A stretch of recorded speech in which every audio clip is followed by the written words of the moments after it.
Thank you. So, welcome to my talk about automation with Kubernetes, creating an operator. Um, Today we're going to talk about what is an operator, just to get started, when to use an operator, why did we even start bothering implementing our own, how does an operator work from a bit of a technical perspective, and an actual little coding session where we implement a really basic operator. So what is an operator? For example, I brought you a little deployment. We have a couple pods running in our Kubernetes cluster. We have a Postgres database where we want to connect our application to. So we create a service, connect the service with our Postgres instance, and connect our pods to this service. But one day the Postgres dies. And now we have a problem, because Postgres can be very picky about if they want to start back up again or not. In this case, our Postgres stays dead, and our application is unhappy. So we call our technician, and our technician works effortlessly at repairing our Postgres database. He gets it back up, and our application is happy again. But of course, we had some downtime. So we sent our technician away and start wondering if we should implement some sort of high availability. So our technician works at our Postgres and creates 2 instances. Because it's a stateful deployment, we need to, of course, elect the leader. So Postgres can't really do active replication, so you need a leader you can send write requests to. And we need to set up a replication between those 2 Postgres instances, so they have the same data if one fails. And also we need to connect our service with our new leader node. So typically you would do that with just labeling the leading pod with something like role equals leader, and then you can send the write request to the right instance. But of course, we didn't really solve the problem, because if our leading Postgres instance dies, there's no automation to just fail over the Postgres cluster and redirect new traffic or new requests to the now new leading Postgres instance. So our application is unhappy again. We need to call our technician. Our technician probably switches over the leader, or just elects the remaining Postgres instance as the new leader, labels the pod. Our service now targets the right Postgres instance again, and our application is happy. And what I just showed you in the second example with the high available Postgres, that should all be automated with an operator. So an operator would ideally just detect that something has happened, in our example with the Postgres instance, and perform all actions necessary, for example, to just fail over the Postgres installation, and also repair our dead Postgres instance. So some bullet points to what I just tried to visualize. So an operator at its core just implements a controller for custom resources, so we can apply a custom resource definition to our API server and instruct the operator on how to deal with this custom resource and what should be done if a custom resource gets created, updated, or deleted. We can use an operator to automate custom lifecycle logic. So as I just showed you, Postgres is a bit more complex when it comes to failure, failover, and running on or just running day 2 operations. We can use an operator for that. We can also use an operator for repeatable tasks. So if we know our application that we want to deploy always needs some sort of dependency or some set of config maps, secrets, any Kubernetes object, we can use an operator to automate our deployment, or we can use an operator to integrate Kubernetes with external tools or platforms. So some examples. as I just showed you, complex stateful applications, so databases, or if we have special dependencies between services. So, for example, we know we have an app that consists of 3 microservices. And if one service fails, we know we also need to restart another service, or we know this service needs to be deployed before this service in order to ensure a successful deployment. We can instruct an operator with a custom resource to perform those ordered operations for us. An operator is also really useful if you want to deploy the same app or the same apps many times. So, for example, if we know our development team will need Postgres clusters on demand, and many of them, we can automate the deployment of Postgres clusters and simplify the deployment for our developers with an operator. Or we can use an operator to manage external resources that we cannot represent in Kubernetes. So, for example, if we know our application always needs an S3 bucket to store its data, we can use an operator to automatically create an S3 bucket for our application, or Git branches, or infrastructure. Which brings us to my example on why we even started implementing our own operators.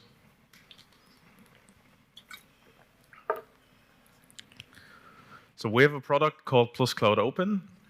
This is an OpenStack installation or an OpenStack deployment. And this OpenStack deployment divides its resources into projects. So projects contain the actual resources consumed, like CPU, memory, instances as a whole. And OpenStack uses users to grant permission, or we use users that have permissions to access those projects. So we can have one user accessing multi-projects or a one-to-one relation. Doesn't really matter. And our Plus Cloud Open team also built an API so that non-OpenStack administrators can manage projects and users on their own. So let's introduce a dividing line between worlds. On the left now is our Kubernetes world. On the right, should be the right? Yeah, is our OpenStack world. And our Kubernetes solution called Plus our Kubernetes engine needs to create users and projects on the fly to ensure we have some place to deploy our actual clusters to. So we started. Let's make some space for the project and user we're going to create. So we started writing our own operator. And the first resource we tried to implement was the region. So we created this object called region, where we instruct the operator on how to access the API the Plus Cloud Open team is providing. So this object contains stuff like the authentication URL, username, password reference, stuff like that. Next, we started implementing as a custom resource called projects. As the name implies, projects is used to manage projects within Plus Cloud Open. So in our case, a project always references a region, so the operator knows where to create the actual project. So after applying a project to the Kubernetes API server, our operator speaks with the API and creates a project. Then we added users, so we can access the projects we just created.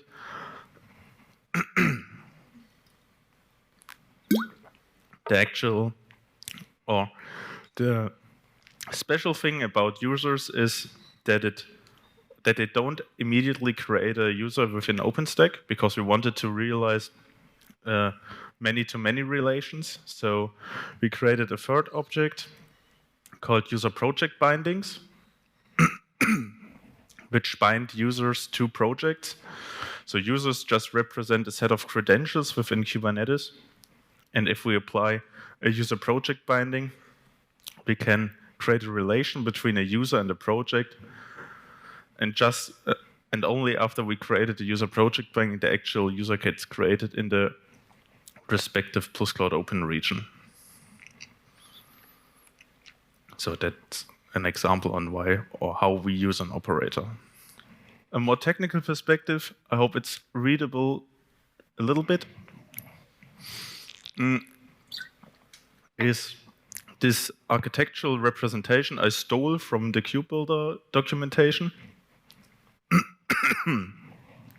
So of course, we first have a process, the main code that just starts initialization, and its main purpose is to initialize a manager. A manager, in our case, is a piece of software or library that just holds a client, which we can use to talk to our Kubernetes API, and a cache, which is used to cache recently getted objects. So the way an operator realizes this is, if we get an object and read it from Kubernetes, we cache it, and we also instantiate a watch stream with the Kubernetes API server. So if something changes, we get a watch event and we can update our local cache. And every operator also should have at least one controller. As I explained before, a controller takes a custom resource we defined and filters this create, update, or delete of our custom resource by some predicates. So we can instruct our operator to just react on changes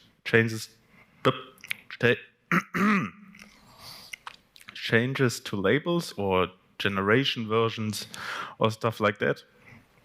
And we have the actual reconcile function, which takes the object and manifests it somehow within Kubernetes or externally or somewhere. Most operators also use webhooks. So I think many of you already used admission webhooks within Kubernetes. So we can populate unpopulated or optional fields within our custom resource with the defaulter, and also validate the custom resource we just created or updated.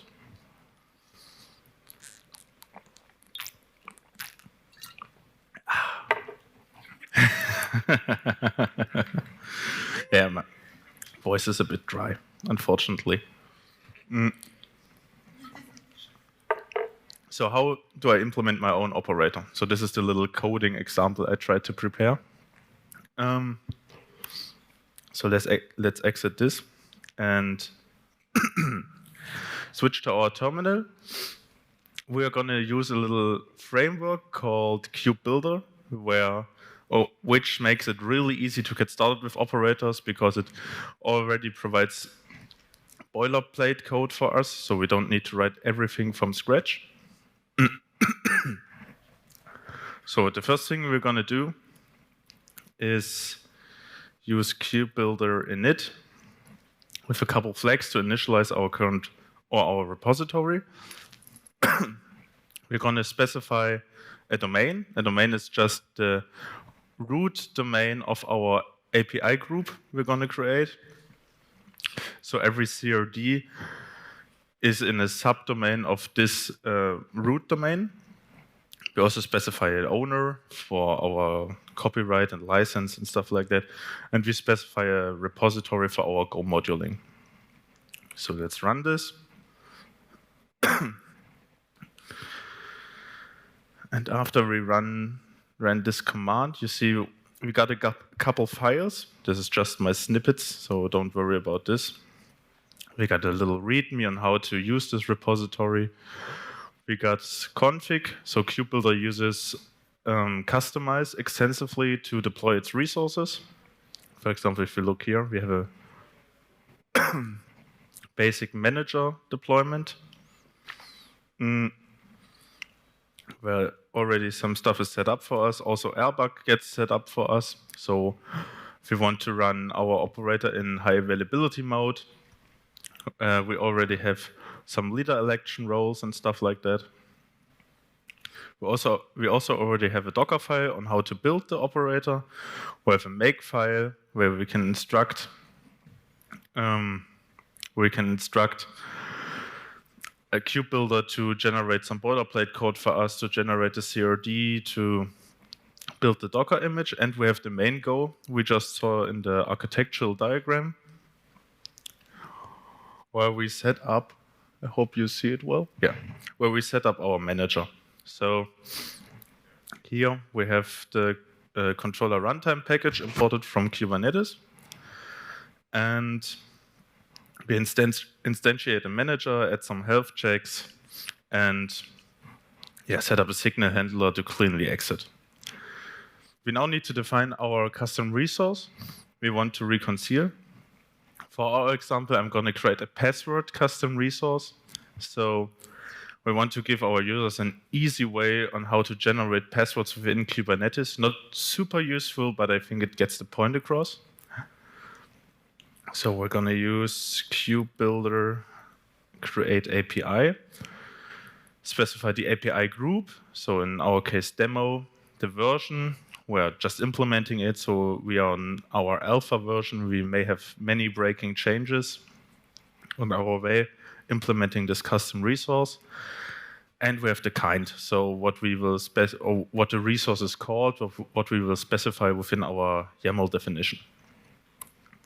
So let's run this, instruct our kubebuilder to create a resource and create a controller for us. And now it's done. We see we got a couple more files and folders. So first, we have our group version definition, demo, ContainerDays.io, our version. We have our type definition, so what the actual password object will look like. For example, we already get the type meta, the object meta, so like name, namespace, labels, annotations. We have a spec where we can store our specification of the password. So, for example, we're going to go and add. Let's just remove this comment. We're going to add a length spec or property to our password, where our developers or users can specify how long the password should be. This can be uint, because you can't really have negative length passwords. And we're going to specify another property called specials. And specials should instruct the operator on should it generate special characters into our password, or should it generate a password with special characters. We're not going to use status for now, but that would be like where we could report if the reconciliation succeeded, if there were any errors, if the password is ready to be used, stuff like that. You can see that, right? Yeah. Okay. And kubebuilder also generates some boilerplate code for us. So some deep copy functions and stuff like that Kubernetes uses to create two identical copies of objects, compare them, patch them, stuff like that. We also already got an example generated for us. So this is a YAML definition of our custom object. We see kind password, our version, our API group again, and we can add our new specs we just defined here. So at a length of 16, and by default use specials, for example. And it generated the controller for us. So here we have a reconcile function that was also mentioned in the architectural diagram I just showed you. So this function gets ran every time we create, update, or delete our resource, our password custom resource. And we get some parameters. For example, we get a context we can use to perform any actions with the API, and we get a request itself. So the request itself just contains the name, the namespace, and the namespace name of the object that should be reconciled. A namespace name is just namespace and name packed into one object. So the first thing we should do is define a logger. So like that. The logger the controller runtime package provides to us is really useful, because if we instruct it to log something at info level, like starting reconcile, the actual logline will contain information like what object are we currently reconciling, from what namespace, and some useful information, and we don't need to specify it every time within our code.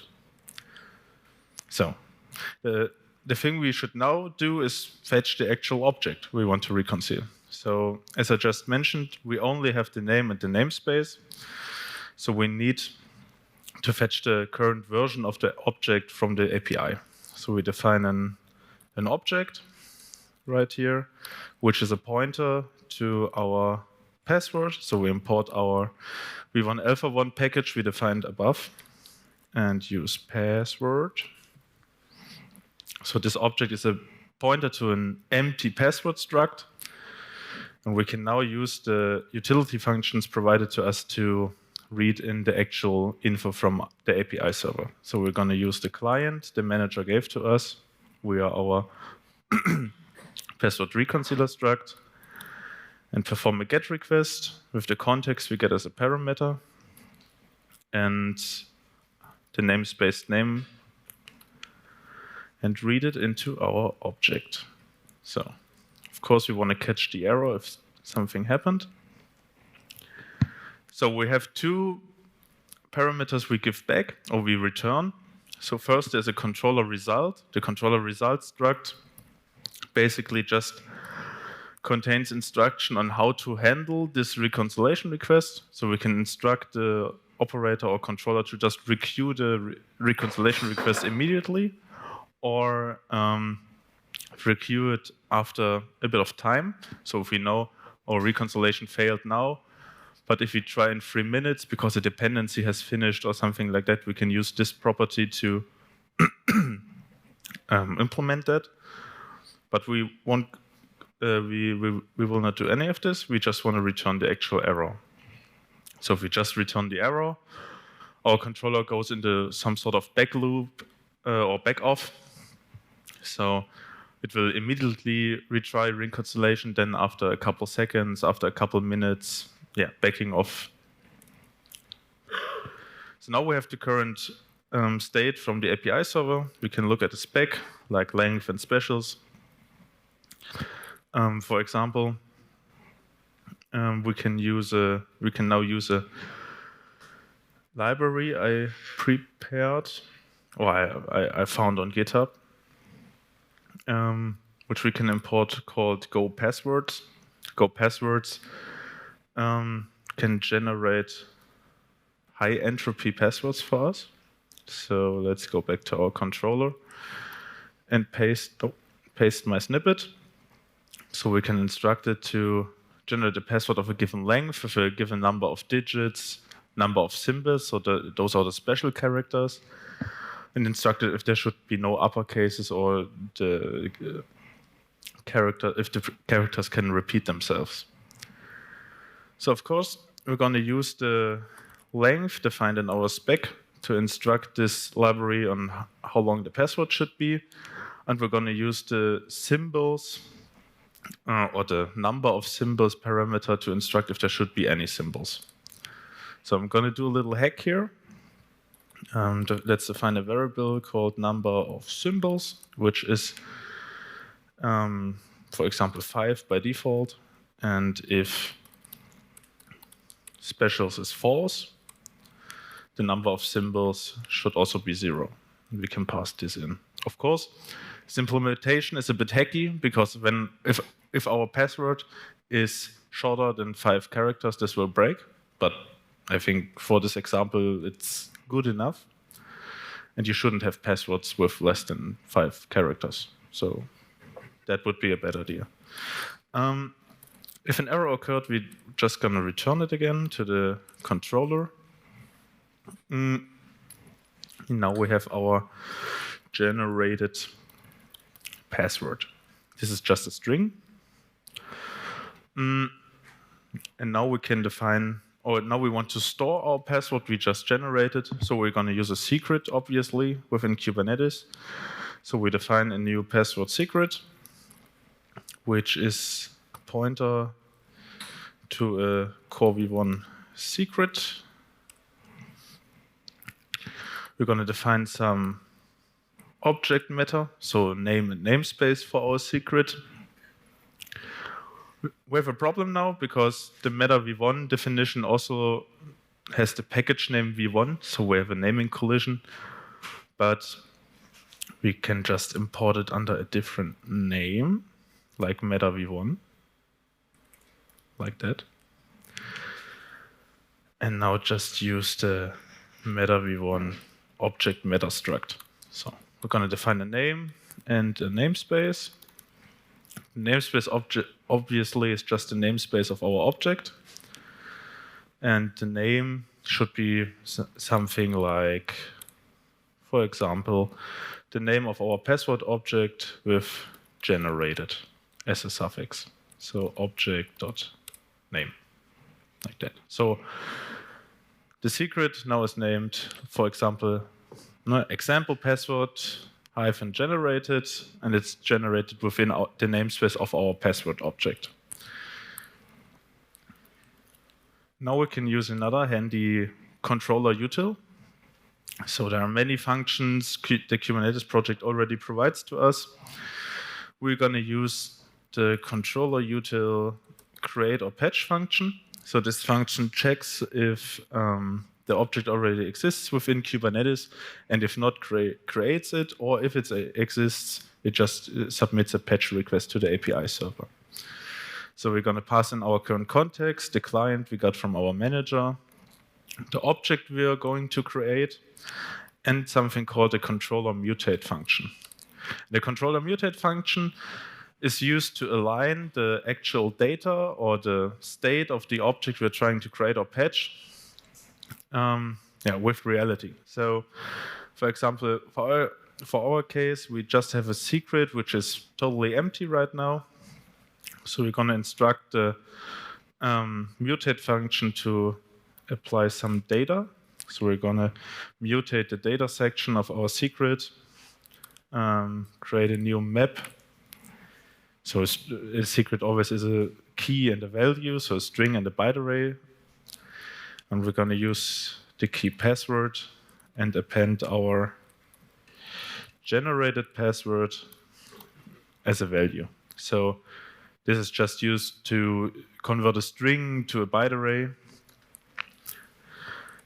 And at the end, we're going to return nil to signal, okay, the mutation was successful. So after running this function, the password secret now contains the data we wanted to contain. And we can use the error returned by our control util function to check if the mutation or create or patch request succeeded. If it didn't, we're going to return the error again. This isn't a new object. And now we're basically done. So of course, this implementation isn't perfect. If this reconciliation loop runs again, the password just gets overwritten. So that shouldn't normally happen. But I just wanted to show on how to interact with objects within a controller and how to handle or how to implement a basic, really basic reconciliation. We can now use some make commands to test our operator. So for example, we can make install, which generates the custom resource definition for us and applies it to the cluster. Let's wait a bit. So custom resource definition, passwords demo ContainerDays created. So we get it now. We see it was successfully applied. And now we can do make run, which just starts the main process, the manager and the operator for us. We see we started a controller for demo ContainerDays controller kind password. So we have a function, or we have a controller running for our custom resource. And if we now use our sample, which contains just length and specials as a spec, if we apply this, we see that our controller, okay, I think I made a typo. Wait, specials. So. Okay, then we need to make install again. And make run again. So now we can apply again. Yeah, so now our resource got created. We see our log line starting reconcile. Of course, it would be better to also have a line like finished reconciling. But we have a reconcile ID. We see the name, the namespace. So information from the context got added to our log line. And if we get the secrets in our current namespace, we see our password sample generated. So if we just look at this secret and maybe decode its contents, so like that, we see a random assortment of characters. We can also update our password object.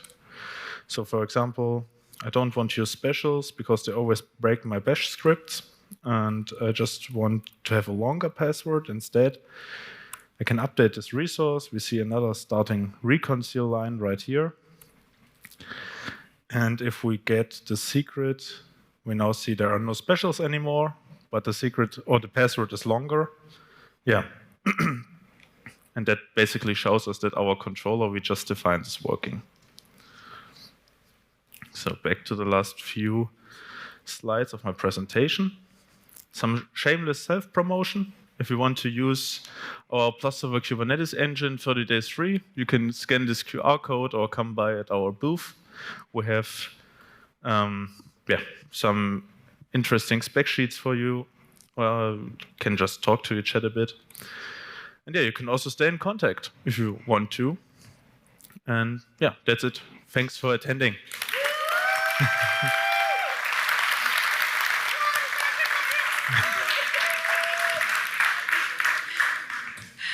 Really well done, Johann. You wrote so much live code. I'm absolutely shocked. And you get extra points from me because you wrote in Go, and I love Go.